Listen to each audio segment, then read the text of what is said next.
Well, it never ever completely went away, because I thought, well, 5, 6 years after the last one, for me anyway, it'll be just a memory.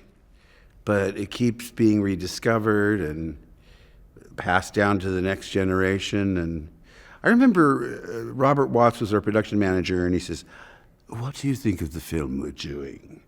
This is the first week over there. And I said, "I think we're on a winner." Well, I think it's the storytelling is so primal. It's good versus evil, and it's very clear, even to the youngest viewer. I remember saying to George I wanted to see Darth Vader's first entrance, even though I didn't work that day.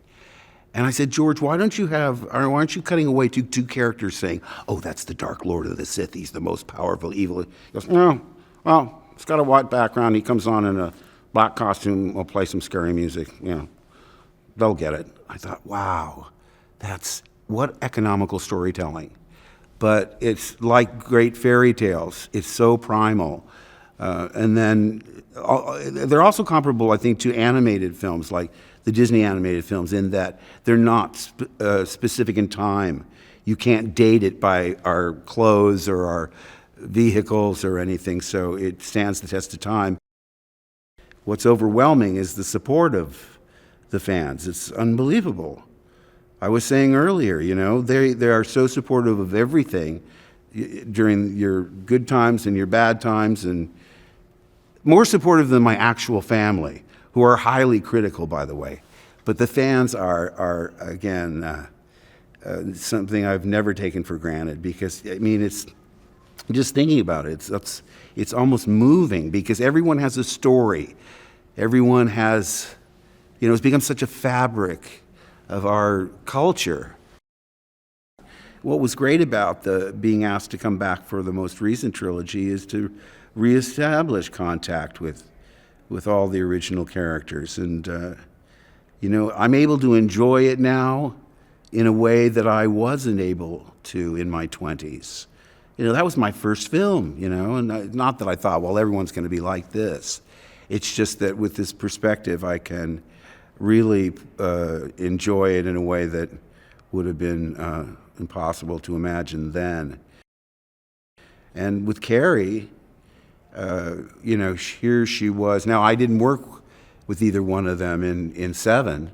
We were at the dinner, the launch dinner, and I saw them at the premieres, but in 8, and then when she, just the fact to reconnect with her, and we'd gone through it all, the highs, the lows, mad, passionate for each other, angry at each other, fed up with each other, all of it, just like real sibling. That we were just in a really great place, in that she trusted me. Because I haven't really changed. She knew she could rely on me. She knew she could relax and be herself. Not that she couldn't with even a total stranger, but that was something that I really treasure.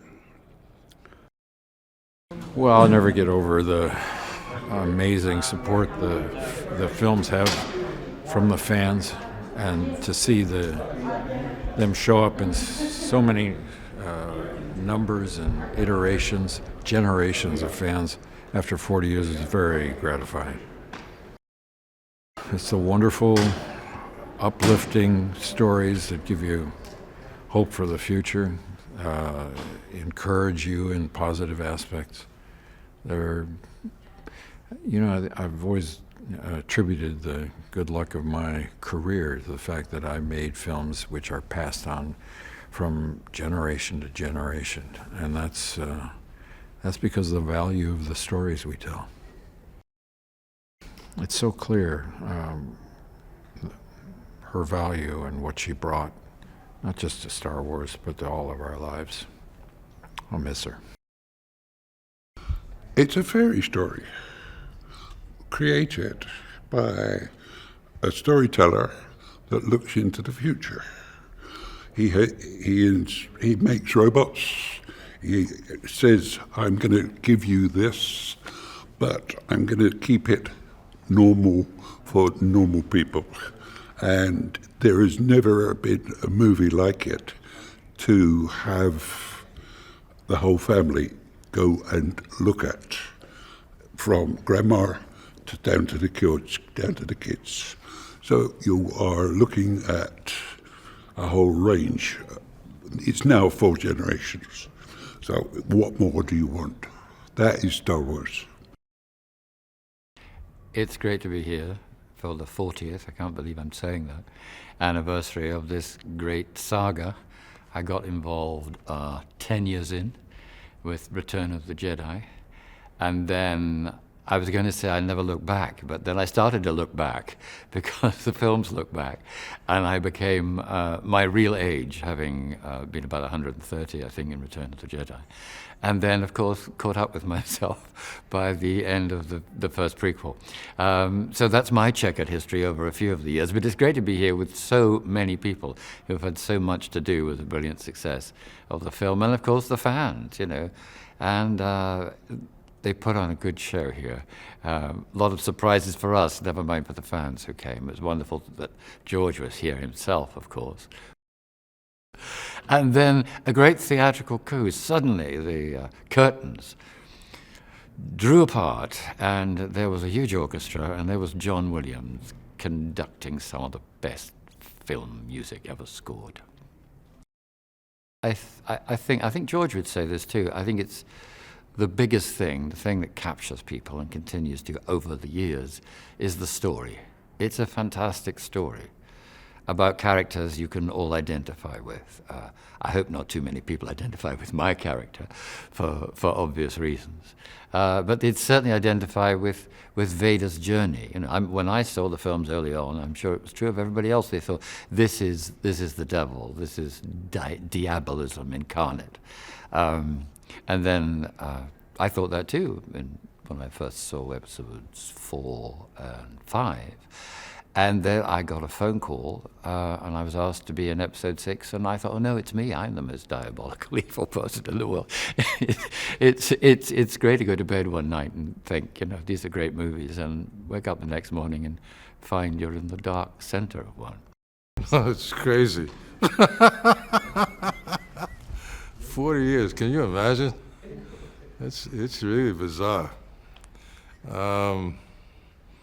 No, it's great. It's amazing. I mean, it's a phenomenon. Well, this whole experience is phenomenal. So, and I got grandkids now. They're into it.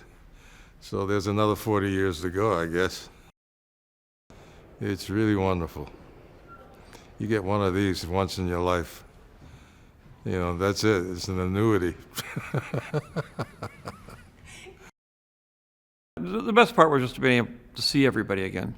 You know, it's like a high school reunion or a family Thanksgiving dinner. And that's always fun, just to be with everybody.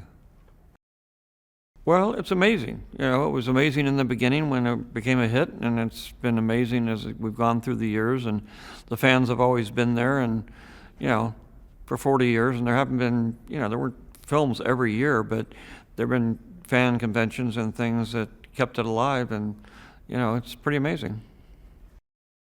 There's a lot of messages that people can take away because it was made for that.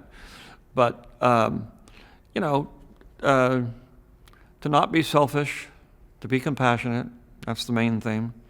To join the group and help join the whatever part you're in to help make things better.